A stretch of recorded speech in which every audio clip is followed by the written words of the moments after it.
Dears welcome back. ഇന്നൊരു യാത്രയുണ്ട്, അപ്പോൾ നമുക്ക് പോയിട്ട് വന്നാലോ? അതിന് വേണ്ടിയിട്ട് രാവിലെ ഒരുങ്ങി നമ്മൾ റെഡി ആയിട്ടുണ്ട് എന്ന് നിങ്ങൾ വിചാരിക്കും. പക്ഷേ അല്ല കേട്ടോ, ഏതാണ്ട് ഉച്ചയൊക്കെ ആയി. രാവിലെ പോകണം എന്ന് വിചാരിച്ചാലും എവിടെ പോകാനെന്ന് നടക്കില്ല കേട്ടോ. ഒക്കെ വന്ന് കുളിച്ച് അങ്ങനെ ഇങ്ങനെയൊക്കെ സമയം ഇങ്ങനെ അങ്ങ് പോവും. അപ്പോൾ ഉച്ചയൊക്കെ ആവാറായിട്ടുണ്ട്. ഇന്ന് ഇക്കാടെ സിസ്റ്ററിൻ്റെ വീട്ടിലോട്ട് പോവാണ് കേട്ടോ, ചുള്ളാളത്തേക്ക്.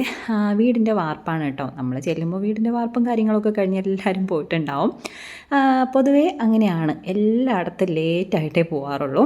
അങ്ങനെ ഞാൻ റെഡിയായി കുറേ നേരമായിട്ടോ വെയിറ്റ് ചെയ്യുന്നു. ഇനി പിള്ളേഴ്സും ഒക്കെ റെഡിയായി, ഇന്നെ റെഡിയായിട്ട് ഇറങ്ങണം. നമ്മളെല്ലാവരും റെഡിയായി കഴിഞ്ഞ് പുള്ളിക്കാരെ റെഡി ആവാനായിട്ട് പോകാറുള്ളൂ. അപ്പോൾ ഇവിടെ രണ്ടുപേരും റെഡിയായിട്ട് ഗെയിമൊക്കെ കളിക്കുന്നുണ്ട്. അപ്പം നമുക്ക് പോയിട്ട് പോകുന്ന വഴിയിലെ കുട്ടി കുട്ടി വിശേഷങ്ങളും കാര്യങ്ങളും ഒക്കെയാണ് ഇന്നത്തെ നമ്മുടെ വ്ളോഗ്. അപ്പോൾ പോകാനായിട്ട് ഇറങ്ങിയിട്ടുണ്ട്. നമുക്ക് നേരെ വെച്ച് പിടിക്കാം ചുള്ളാളത്തേക്ക് കേട്ടോ. ഇടയ്ക്ക് ചുള്ളാളം വെഞ്ഞാറമൂടെന്ന് കേൾക്കുമ്പോഴത്തേക്കും പെട്ടെന്നൊരു നെഗറ്റീവ് എനർജി വരുന്നൊരു ന്യൂസും കാര്യങ്ങളൊക്കെ ഉണ്ടായിരുന്നല്ലോ. നിങ്ങൾക്ക് ഓർമ്മയുണ്ടോ? ഞാൻ വീണ്ടും ഓർമ്മപ്പെടുത്തുന്നില്ല. ഓക്കെ, എന്തായാലും കല്ലമ്പലത്ത് വന്നപ്പോഴേക്കും 2 ഡയറി മിൽക്ക് കിട്ടിയിട്ടുണ്ട് കേട്ടോ. 2 അല്ല 3 ഡയറി മിൽക്ക് കിട്ടിയിട്ടുണ്ടായിരുന്നു. മാഷാ അല്ലാഹ്, എൻ്റെ ഫേവറേറ്റ് ആണ് ഡയറി മിൽക്ക്. എവിടെ പോയാലും ഞാൻ ആവശ്യപ്പെടുന്ന ഒരേ ഒരു സാധനം ഡയറി മിൽക്കായിരിക്കും കേട്ടോ. എനിക്ക് ഡയറി മിൽക്കും 2020 ബിസ്ക്കറ്റും ഈ ബേക്കറി ഐറ്റംസിൽ എൻ്റെ ഫേവറേറ്റ് അതാണ്. പിന്നെ ബട്ടർ കേക്കും, അത് നമുക്ക് സ്ഥിരമൊന്നും കഴിക്കാൻ പറ്റില്ലല്ലോ, വല്ലപ്പോഴും. ഇത് സ്ഥിരം കഴിക്കുന്നതല്ല, വല്ലപ്പോഴുള്ള കാര്യമാണ് പറഞ്ഞത്. അപ്പോൾ നമ്മളിവിടെ വന്നിട്ടുണ്ട്. ഇത് ശരിക്കും പൊന്മുടി റൂട്ടാണ് കേട്ടോ. അപ്പോൾ അതിൻ്റേതായ കാടും മലയും കുന്നുകളും ഒക്കെ നമുക്ക് കാണാനായിട്ട് പറ്റും. അവരുടെ വീടും കുറച്ച് ഹൈറ്റിലായിട്ടാണ് കേട്ടോ. റോഡിൽ നിന്ന് നമുക്ക് കുറച്ച് ഇങ്ങനെ കയറി പോകാനായിട്ടുണ്ട്. റോഡുണ്ട്. ഞാൻ പിന്നെ എളുപ്പത്തിന് വേണ്ടിയിട്ട് ഈ ഒരു വഴി കയറിപ്പോകാമെന്ന് വിചാരിച്ചു. റോഡാകുമ്പോൾ ഇങ്ങനെ കുറച്ചിങ്ങനെ എന്താ പറയുക, കുത്തനെ കിടക്കുവാണ്. അപ്പം ഇച്ചിരി ബുദ്ധിമുട്ടാണ്, എനിക്ക് ശ്വാസമുട്ടും കാര്യങ്ങളൊക്കെ ഉള്ളതുകൊണ്ട്. നമ്മൾ വന്നപ്പോഴേക്കും വാർപ്പും കാര്യങ്ങളൊക്കെ കഴിഞ്ഞ് അവരെ ഉച്ചയ്ക്കലത്തെ ഫുഡും ഏതാണ്ടൊക്കെ കഴിഞ്ഞിട്ടുണ്ടായിരുന്നു കേട്ടോ. അത് ഇവിടെ മഴ പെയ്യുന്നുണ്ട്, ഭയങ്കരമായിട്ട് മഴയില്ല, എന്നാലും ചെറിയ രീതിയിലുള്ള മഴയും കാര്യങ്ങളൊക്കെ ചാറുന്നുണ്ട് കേട്ടോ. പിന്നെ നമ്മളും ഫുഡൊക്കെ കഴിച്ചിട്ട് ജസ്റ്റ് ഒന്ന് വീടൊക്കെ കയറി നോക്കാമെന്ന് വിചാരിച്ചിട്ട് ഞാനും ഇക്കായും കൂടി ഇങ്ങോട്ട് വന്നിട്ടുള്ളതാണ്. നമ്മൾ രണ്ടും മാത്രം ഇതിനകമൊക്കെ ഒന്ന് വിസിറ്റ് ചെയ്തിട്ടുണ്ടായിരുന്നു. കാരണം ഇന്ന് വെച്ചേക്കുന്നതാണല്ലോ, അതുകൊണ്ട് പിള്ളേരൊക്കെ വന്നതിലൊക്കെ തട്ടിക്കഴിഞ്ഞാൽ പ്രശ്നമാവുമല്ലോ എന്ന് വിചാരിച്ച് ഞാൻ പിള്ളേരുടെ അടുത്തൊന്നും പറയാതെ അവർ കാണാതെ കേട്ടോ ഇങ്ങോട്ട് വന്നത്. ഇവിടെ ഇഷ്ടംപോലെ മയിലിനെ കണ്ടിട്ടുണ്ടായിരുന്നേ. അതായത് കൂട്ടത്തോടെ മയിലിങ്ങനെ വന്നിട്ട് പറന്ന് നടക്കുന്നുണ്ട്, അമ്മയും മക്കളും ആയിട്ട് കുറേ മയിൽ കേട്ടോ.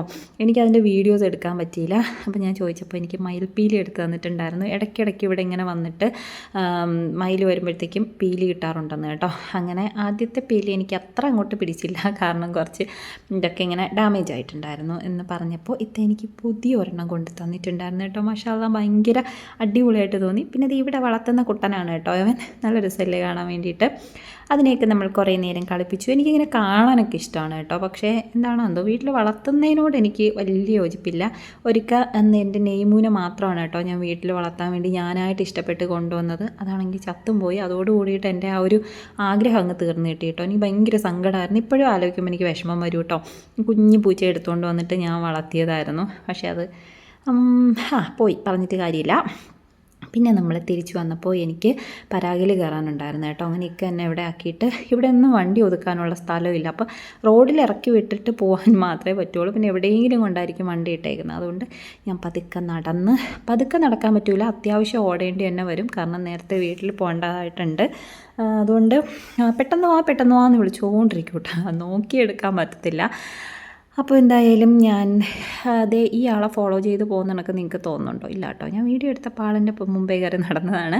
അപ്പോൾ ഈ തുണി എടുക്കാൻ വേണ്ടിയിട്ട് കൂടുതൽ ഇപ്പോൾ വരുന്നത് പരാഗിലോട്ടാണ്. കാരണം നമുക്ക് അത്യാവശ്യം നമ്മൾ ആഗ്രഹിക്കുന്ന ടൈപ്പ് തുണികളൊക്കെ ഇവിടെ കിട്ടും കേട്ടോ. അതുകൊണ്ട് പിന്നെ അവിടെ നിന്ന് തന്നെ അങ്ങ് എടുക്കാമെന്ന് വിചാരിച്ചു. എനിക്കൊരു ഓർഡർ കിട്ടിയിട്ടുണ്ടായിരുന്നു കല്യാണത്തിൻ്റെ ഒരേപോലത്തെ ഡ്രസ്സ് സ്റ്റിച്ച് ചെയ്യാൻ വേണ്ടിയിട്ട് കേട്ടോ. നമ്മുടെ ഷറാറ സെറ്റില്ലേ, ആ ഒരു സംഭവം. ഇവിടെയാണ് പരാഗ് വരുന്നത്, ആറ്റിങ്ങലാണേ. അപ്പം നമുക്കവിടെ പോയിട്ട് ക്ലോത്തും കാര്യങ്ങളൊക്കെ എടുക്കാം. ഇതിൽ തന്നെ ഞാൻ എടുത്ത മെറ്റീരിയലിൻ്റെ ഏതാണ്ടൊരു രൂപമുണ്ട് കേട്ടോ. കണ്ടോ, ഈ ഒരു റെഡ് ഇതാണ് കേട്ടോ ഞാൻ അകത്തുനിന്ന് സെലക്ട് ചെയ്തിട്ട് വന്നിട്ടുണ്ടായിരുന്നത്. എവിടെ വരുമ്പോൾ നമുക്ക് ഭയങ്കര കൺഫ്യൂഷനാവും ഏതെടുക്കണം എന്നുള്ള കാര്യം. ഭയങ്കര വിലയുള്ള തുണികളും ഉണ്ട്, നമുക്ക് അഫോർഡ് ചെയ്യാൻ പറ്റുന്ന തുണികളും ഉണ്ട് കേട്ടോ. കുറച്ച് നേരം സ്പെൻഡ് ചെയ്ത് നോക്കിയെടുത്താലൊക്കെയാണ് നമുക്കത് കിട്ടുക. പക്ഷേ എനിക്ക് കളറ് കസ്റ്റമർ പറഞ്ഞിട്ടുണ്ടായിരുന്നു നെറ്റ് മതി എന്ന് പറഞ്ഞിട്ടുണ്ടായിരുന്നു, വർക്ക് വേണം എന്ന് പറഞ്ഞിട്ടുണ്ടായിരുന്നു. അപ്പോൾ ബാക്കി നമ്മളത് വെച്ചിട്ട് റേറ്റ് ഒന്ന് അഡ്ജസ്റ്റ് ചെയ്തെടുക്കണം എന്നേ ഉണ്ടായിരുന്നുള്ളൂ. അപ്പോൾ കടയിൽ നല്ല തിരക്കായതുകൊണ്ട് വീഡിയോസ് എടുക്കാൻ ഇച്ചിരി ബുദ്ധിമുട്ടായിരുന്നു കേട്ടോ. എല്ലാവരെയും നമ്മളിങ്ങനെ പെടാതെയൊക്കെ എടുക്കണമല്ലോ. അതുകൊണ്ട് അപ്പോൾ ദേ ഇവിടെ കുറച്ച് നെറ്റും കാര്യങ്ങളൊക്കെ എനിക്ക് മെറൂൺ ഷെയ്ഡ് കാണിച്ചു തരാമെന്ന് പറഞ്ഞിട്ടുണ്ടെങ്കിൽ ഇതാണ് ആദ്യം കാണിച്ചു തന്നത്. അതെനിക്ക് എത്ര പിടിച്ചില്ല. പിന്നെ ഓരോന്നും ഫോട്ടോ ഇട്ട് കൊടുത്തൊക്കെയാണ് കേട്ടോ ഞാൻ എടുത്തത്. അപ്പോൾ എന്തായാലും അത്യാവശ്യം ടൈം എടുക്കും. ഈ ഒരു നെറ്റില്ലേ, ഇതായിരുന്നു ഞാൻ എടുത്തതെന്നാണ് എൻ്റെ വിശ്വാസം. ഈ വീഡിയോസൊക്കെ എടുത്തു വെച്ചിട്ട് കുറേ ആയി കേട്ടോ. ഞാൻ പതിയെ ഓരോന്നായിട്ട് അപ്ലോഡ് ചെയ്യുന്നേ ഉള്ളൂ. കുറച്ച് ഒരു മാസത്തിന് മുകളിലായിട്ടുണ്ടാവും ഈ വീഡിയോസൊക്കെ എടുത്തു വെച്ചിട്ട്. അപ്പോൾ മെറൂൺ ഷെയ്ഡ് കുറച്ചേ ഉണ്ടായിരുന്നോളെ. ഇതൊരു കറക്റ്റ് മെറൂൺ എന്ന് പറയാൻ പറ്റത്തില്ല, എന്നാലും ഒരു മെറൂണായിരുന്നു. അതും എന്നൊക്കെ നോക്കി. പക്ഷെ ഞാൻ എടുത്ത തുണി ഇതായിരുന്നു കേട്ടോ. എനിക്ക് വീഡിയോ കണ്ടപ്പോൾ മറ്റേതായിട്ട് തോന്നി. ഇതായിരുന്നു ഞാൻ എടുത്തത്. ഇതൊക്കെ എടുത്തു. അപ്പോഴേക്കും എനിക്കിങ്ങനെ കോൾ വന്നുകൊണ്ടിരിക്കുകയായിരുന്നു, വരുന്നില്ലേ എന്ന് ചോദിച്ച്. 2 മിനിറ്റ് 3 മിനിറ്റ് എന്നൊക്കെ പറഞ്ഞ് ഞാൻ ഒന്നിങ്ങനെ പിടിച്ച് നിൽക്കുമായിരുന്നു. നമ്മൾ റണ്ണിങ് എടുക്കാൻ വന്നാൽ കുറച്ച് ടൈം എടുക്കും കേട്ടോ. കാരണം ഓരോ മെറ്റീരിയലും എടുത്ത് അവർ അളന്ന് മുറിച്ചൊക്കെ വരുമ്പോൾ എന്തായാലും സമയമെടുക്കും. അപ്പോൾ ആകെപ്പാടെ ക്ഷീണിതയായിട്ടുണ്ടായിരുന്നു ഞാൻ. ഇന്ന് എനിക്ക് ബിരിയാണി ഒന്നും കഴിക്കാൻ പറ്റിയില്ല. അവിടെ ബിരിയാണി ആയിരുന്നു. എനിക്ക് വയറുവേദനയായിരുന്നു കേട്ടോ. അപ്പം വിശക്കുന്നുമുണ്ട് എന്നാൽ ഒന്നും കഴിക്കാനും തോന്നുന്നില്ലാത്തൊരവസ്ഥയൊക്കെ ഉണ്ടായിരുന്നു. പിന്നെ എനിക്ക് 1-2 സ്ഥലങ്ങളിലൂടെയൊക്കെ പോകാനുണ്ടായിരുന്നു കേട്ടോ. അതൊന്നും എനിക്ക് വീഡിയോ എടുക്കാൻ പറ്റിയില്ല. കുറച്ച് കഴിഞ്ഞപ്പോഴത്തേക്കും ഞാൻ വല്ലാണ്ട് തലവേദന എടുത്ത് ടയേർഡായി. അപ്പോൾ ഇനി നമുക്ക് അടുത്ത വീഡിയോയിൽ പുതിയ വിശേഷങ്ങളുമായിട്ട് കാണാം. ഞാനിടുന്ന വീഡിയോസൊക്കെ ഞാൻ മുന്നേ എടുത്തു വെച്ചിട്ടുള്ള വീഡിയോസ് ആയിരിക്കും കേട്ടോ. അപ്പോൾ നെക്സ്റ്റ് വീഡിയോയിൽ കാണാം ഇൻഷാ അല്ലാ.